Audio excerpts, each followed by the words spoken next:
Sanibonani bantu baseningizimu Afrika, siyabonga kakhulu ukuthi sibuyile sikhona. Kodwa namhlanje ngifuna ukukhuluma ngendaba enkulu. Yazi amadoda amaningi ayakhala ngokuthi kungenzeka yini ukuthi njengoba abantu besifazane belwa nokuthi amadoda angaqonywa angasithathi isithembu, abantu besifazane bayahamba bayofuna imithi ezinyangeni bawadlisa amadoda. Iqiniso lelo, abantu besifazane abaningi benza konke okusemandleni ukuthi indoda ihlale ingeyakhe, enze yonke into yokuthi indoda ayigcine ingeyakhe kuze ingathathwa omunye umuntu.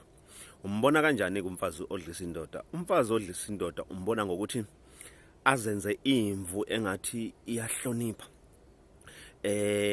kube sengathi uthobela umthetho. Kodwa mmeke yathi indoda ifuna ukwenza into ephambana naye lo nkosikazi, uzombona yonke lento akade iyona eyifihlile ethi umuntu othobile, umuntu ohloniphayo, umuntu odlula konke nje ongakucabanga, uzovela obala.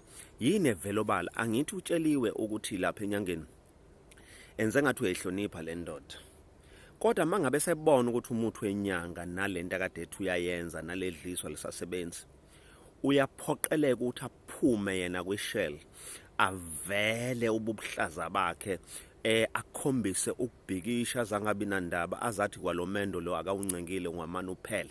Yini esho kanjalo? Ingoba uthembe lezi zinto zakhe azifakile endodeni, uthembe lezi zinto azixishile endodeni ukuthi zizomlwela. Kusho ukuthi ngenye indlela uqonda ukuthini? Uqonda ukuthi noma ngingaphuma ngibhekele uzoyimonitha indoda ukuthi ngeke yini izimlandele igijima. Lo mfazi ofuna ukuyihlukanisa indoda nezihlobo zayo, lo mfazi ofuna ukuyihlukanisa indoda nabangani bayo, lo mfazi ofuna ukuyihlukanisa even nabazali nodadewabo nabafowabo. Indoda ufuna ukuyilawula, ufuna ukuyicontrola. Umuzwa ethi usibanibani uzwa mina, usibanibani akayenze enye into esecaleni ngaphandle kwalesho yimina. Umuzwa ebrega, ekhombisa amandla akhe, ezinweba, ezikhukhumeza.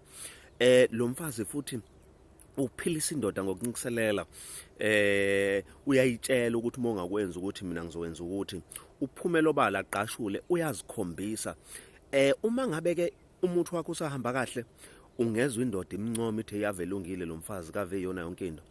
Ake ungahambi kahle umuthi wakhe, uphelelwa amandla, uyaphuma bonakala ukuthi uyibhoqolo elingakanani, akhombisa amandla akhe.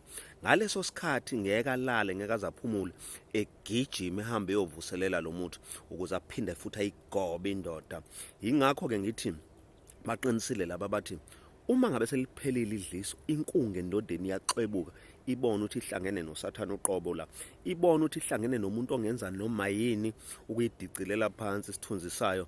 Okusempeleni uhlale efuna ukukhombisa ezikhukhumeza ukuthi uyena onamandla.